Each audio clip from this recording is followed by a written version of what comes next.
The next poem is the title poem, Starfish Blossoms. I wrote this poem in memory of a woman who looked after me in my childhood. She was my nanny, she was our housemaid, she looked after us, and she was just like my other mother. So this is a poem where I am celebrating her life, her resilience, her troubles, her joys, her celebrations. So Starfish Blossoms. Each time I gaze at my starfish flower, I think of Fatima. The sprawling shrub between my legs reminds me of her fleshy petals, long and lush like the succulent.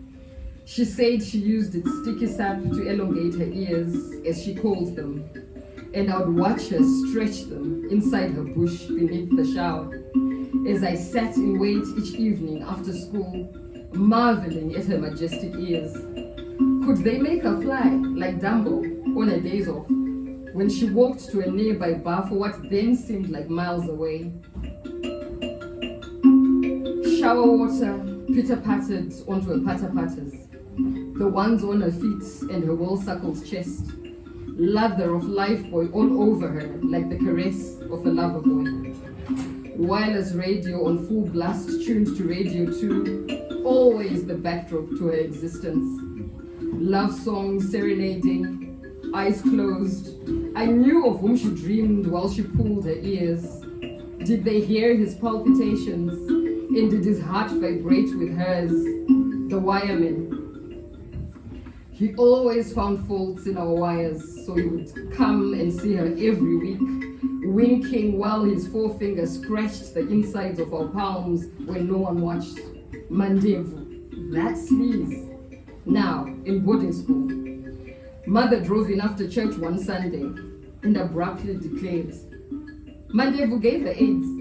Couldn't you see she was sick? Just like that. The woman who'd mothered me while my own mother worked, from bedwetting till I went to the moon, her own children never in sight. I only ever saw them once, as they lived someplace called Mukoba, far away with their father, who I wrote to when Fatima dictated words whilst pressing my father's shirts, and I read out loud his unkind replies for Fatima, the click of her tongue sounding like life goes on. Whatever the weather, she cooked thrice, cleaned, hand-laundered, mopped ceramic tiles and polished herringbone hardwood floors, dusted ironwood teak and serpentine sculptures, dusted mother's Swiss cheese and elephant ears, the smells of Stay Soft, Cobra and Mukwa oil, her second scent. Took her for granted until she vanished, just like that. In my starfish and its variegated flooring, I see my other mother, in her burgundy cream ditzy dress, Georgette drop waist over her dark and skinny form, red beret perched on curly permed hair overlooking aviators hung high on her powdered face, with cheekbones blushed, and best of all, stout scarlet lips always curved skyward, spitting bold words, kissing my wounds better. She shambles in tan Tommy plimsolls by Bata, back from the stop of a bar with her old wireless set on her shoulder. Heat blazing, tipsy and ditzy on a day off, shrouded in a spray of Don Juan. Sunday was her day off. I now live a life like hers, back-breaking in faraway plantations, taken for granted, paying for the sins of my ancestors for a pittance paid periodically, a piss take. Sunday is not my day off. I scrub the floors of my house, cook and empty brimming laundry baskets. If only I were Fatima, happy-go-lucky like the starfish flower. Her words of wisdom embosomed my soul when I became unhinged. Kaleidoscopic master teacher living life to the full even when hot and dry. Straggling spontaneously like a starfish succulent.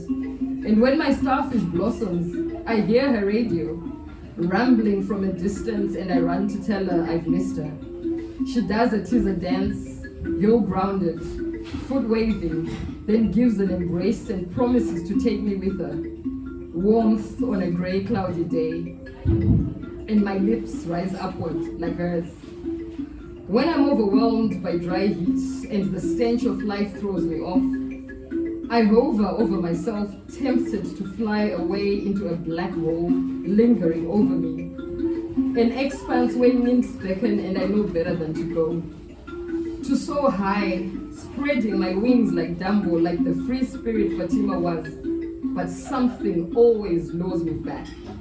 Starfish blossoms, splendid despite their rotten carrion redolence, charming the pollinators that come and go, painting a mirage of the endless dream we call life, sweet and sour, perfumed and putrid, rough and tender. The beautiful ones go first, and I know always the spirit of my other mother is here with me.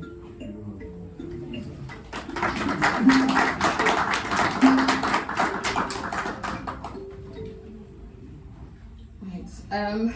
The next poem is called Finding My Voice. My life in an ending sprint, running away from I don't remember what. Then a desperate escape from a famished